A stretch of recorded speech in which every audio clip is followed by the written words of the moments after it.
What's up, guys? It is John Mascarella from Side Hustle Experiment. If you're new to the channel, welcome. I know that a lot of people have recently subscribed.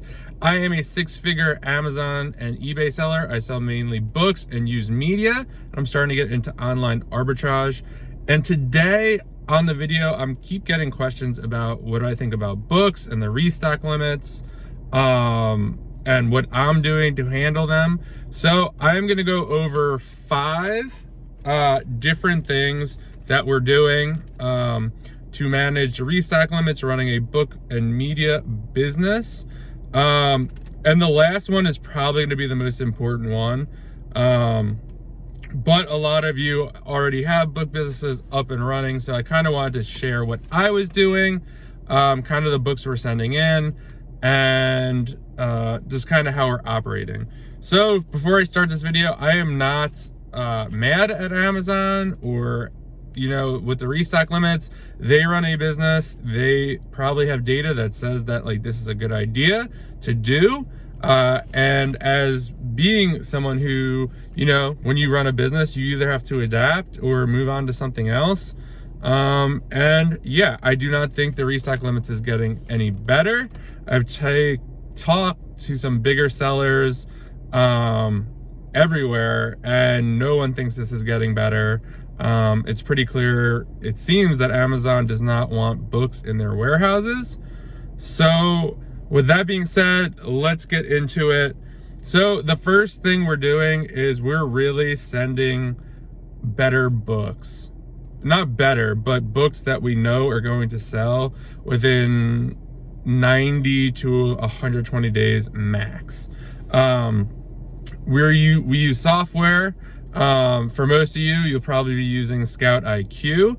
So you probably want to look for stuff with e-scores like 35 to 40 to send in. That 10 to under 20, I mean, it's kind of, depending on what kind of book it is, it might not sell. This is just what I'm doing. It's up to you guys whether you think it's good or not. But this has been working so far pretty good for us. We're definitely seeing a better sell-through rate. So pretty much we're sending anything in that's 35 or above. So that means in the last 6 months, the book has sold at least once. In the last 6 months, the book has sold 35 copies. It doesn't mean it's sold every day. It's just a metric. So that's kind of what we're shooting for. At that rate, that's almost like once a week the book sells. So those books are going FBA. We are sending, so what we're doing instead, we're doing a lot more merchant fulfilled. So that's number one. We're doing a lot more merchant fulfilled books. We're probably doing 60% merchant fulfilled, 40% FBA. We're still doing about 10 to 12 Gaylords a week.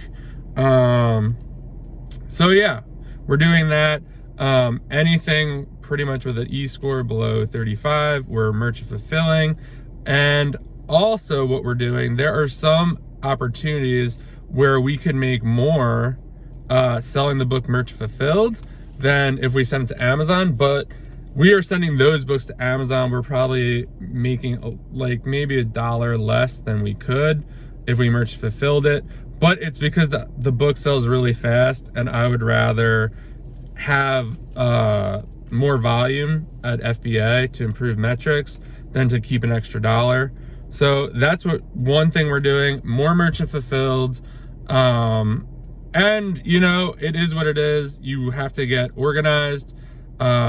We use ScanLister to print ticketing for our books, and they're all organized in shelves. But one of the issues with this is we're quickly running out of space. It's pretty clear that if we keep going at the rate we're going at, we're not going to have that much space to do it. So we're constantly kind of working on that, and we'll probably have to fine tune, what we're merchant fulfilling as well. Number 2, we're doing a lot more eBay. So we're spending a lot more time researching books, lotting up books. We're almost spending I wouldn't say equal time, but it's getting pretty close. But that has actually been a really big driver for the business lately. There are a ton of books that, you know, sell in the we're doing $30 plus shipping. And these are rare books, first editions, older books from the 1800s, early 1900s. And we're really taking the time to research those, get those listed on eBay. And yeah, we're seeing some success with that. We really started to go hard in around April when this first happened. So we're starting to see like those books that we put all that effort in up front in April and the following months. Now we're starting to see some stuff sell through. I was probably doing maybe anywhere from like $1,000 to $1,200 in sales on eBay. But now we're probably closer to anywhere from like $3,000 to $5,000 a month. Just really depends on the kind of items we're getting and how quickly they are moving. So yeah, eBay is a great option. I know some other people are saying they're moving, you know, $5, $10 books on eBay, but I do not want to be doing that. Just again, for storage purposes, it just doesn't seem like it's something I want to do. Number 3, we are utilizing a lot more of our dud buyers. So we find a lot of dud buyers through Facebook Marketplace. We post like, oh, we have boxes of kids books for sale. And someone will reach out, be like, hey, I own a bookstore. Like, I'll buy all the boxes for $10 each, or I'll buy them for $20 each. We have someone who buys history books. We have someone who buys all the media that is not a good fit for Amazon and eBay. And these people all found from Facebook Marketplace. You could just kind of put like an ad up, not an ad because they'll flag it, but like you could put a bunch of Home Depot boxes up. They don't have to be filled, and say, hey, selling boxes of CDs and DVDs, selling boxes of kids books, and put the price for that. And more likely than not, it will attract a bulk buyer. So we've been doing a lot of that, and that's really great because it's good for cash flow too. Because what you're doing is you're getting like cash in. Most of these deals happen with cash, and it's stuff that you can't sell anyway. So it's kind of extra money. It is a lot of upfront work, but once you find those people, it goes much quicker, and you could just start working with them. And a lot of these relationships we've had have built. So they started buying picture books. Now they buy kid chapter books, and now it just keeps going and going. So yeah, we're utilizing dud buyers more. Number 4, we are utilizing buyback companies more. So we do a lot with Sell Back Your Book. Shout out to Bill. So let me back that up. Buyback companies are books that these books aren't a good fit for Amazon usually. And there are companies like Sell Back Your Book and Zifit. Those are the 2 we're working with right now. That will pay, I don't know, anywhere from 10 cents to 18 cents a book. Sometimes they pay more than you would get on Amazon. It just really depends on the book and the popularity of it. Sell Back Your Book is probably like, I don't know, probably in the 18-cent range for like your average book. Zifit is more in the 50-cent to 75-cent range.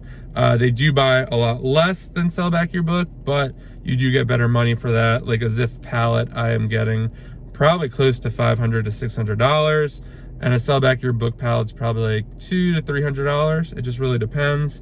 But yeah, we're giving a lot more books to them.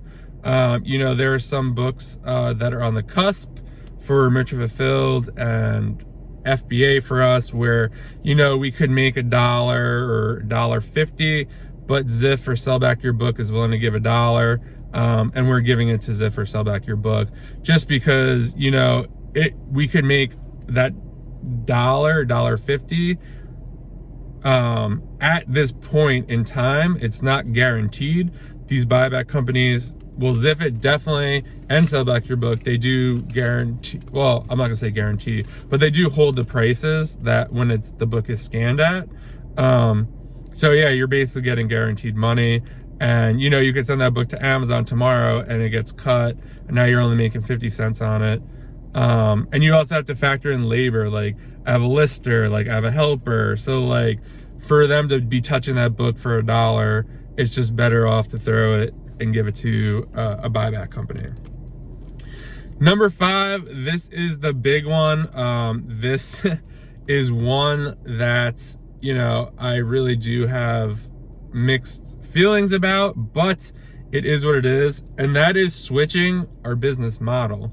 So we are not, you know, leaving books and media anytime soon, but we are definitely looking into OA, and I have started doing OA just last week. I issued myself a challenge to source $500 in inventory, or I would give a YouTube subscriber $500. I did hit that goal. But yeah, we are pretty much looking to go OA and wholesale and pretty much get out of books. Right now, just with what's going on with books, it's just doesn't look like it is a feasible model unless you want to merchant fulfill a lot of your books, which would require a lot of setup. You know, FBA, yeah, maybe you could make an FBA business work full time, but you'd have to be like finding a lot of high price books that move quickly, which is kind of hard to find, but if you could do that, that's awesome. But yeah, so a couple of reasons we're going into OA. OA is definitely a little easier to scale. You really don't need a warehouse or anything like that. You could utilize a prep center. Right now, I'm going to take care of it, but eventually the goal would be to buy online arbitrage items, have them sent to a prep center, and have their prep center send it to Amazon. This way we wouldn't even have to touch it. And so far, it's going all right. It's definitely harder than I thought, and you know what, it's just because I just started it. I'm not super familiar with the model. I'm a little familiar with it, but yeah, well, I am definitely going to be making more videos about that, how it's going and what I am doing. But that's what I have for you guys. 5 things I am doing to with my book business during restock limits, and that is: number 1, we're merchant fulfilling more. Number 2, we're really using eBay to sell a lot more books and research a lot more books. Number 3, we're utilizing dud buyers much more. They are getting more books, and we're always looking for new ones. Number 4, we're utilizing buyback companies more. Basically, you know, if we could get $1 or $1.50 on Amazon, if a buyback company is offering anywhere from like 75 cents to $1, we're going with them.